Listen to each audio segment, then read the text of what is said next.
What to do before typhoon, during, and after.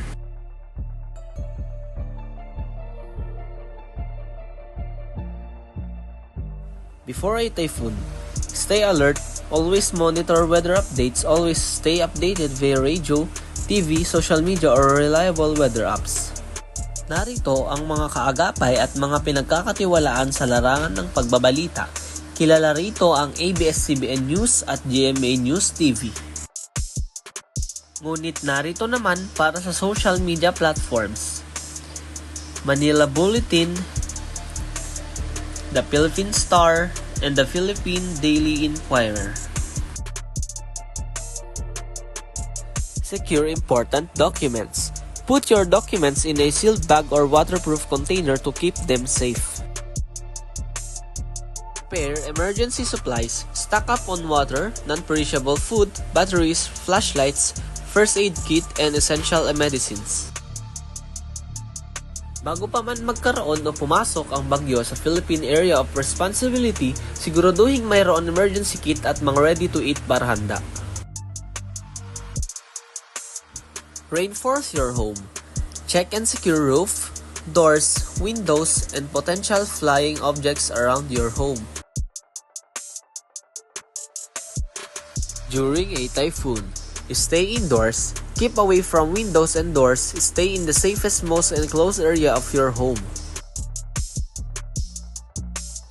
Do not venture outdoors until the authorities declare it safe to do so.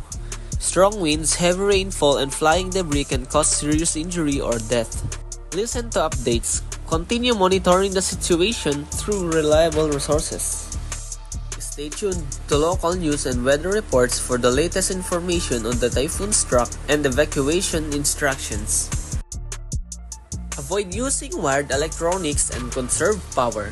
Stay away from electrical outlets and appliances to avoid electric shock. Use devices sparingly to save battery for emergency calls. Stay calm. Focus on ensuring safety and staying informed. Remain calm and composed. Panicking can lead to poor decision-making, putting yourself and others at risk. Wait for official clearance. Only go outside when authorities declare it safe. Maaari tayong madisgrasya o mapahamak kung hindi paligtas ang ating lugar, kaya huwag lalabas ng bahay kung di pa nagsabi ang mga otoridad.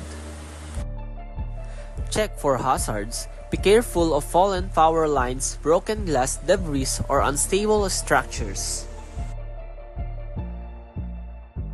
Kung tayo ay nasa labas, tignan ang paligid, mag-ingat sa mga bagay o gusali na maaaring kumuho o magdulot ng pahamak sa atin.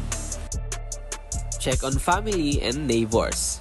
Ensure everyone is safe and offer help if possible. Kamustahin at tignan ang mga kapitbahay, lalo na ang pamilya. Tignan kung may nasaktan, naipit o nasugatan. Kung kaya ay magbigay tayo ng tulong, at kung hindi ay tumawag tayo ng mga respondents.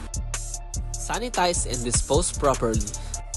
Clean up using disinfectants, especially if items have been in flood water, and dispose of waste properly. Maglinis gamit ang mga disinfectant. Maaari tayong makakuha ng sakit tulad ng leptospirosis. Typhoons and heavy rainfalls can cause severe damage. Be alert to disaster prevention weather information and take suitable preventive measures to reduce the possibility of damage. Stay alert, be safe, stay dry.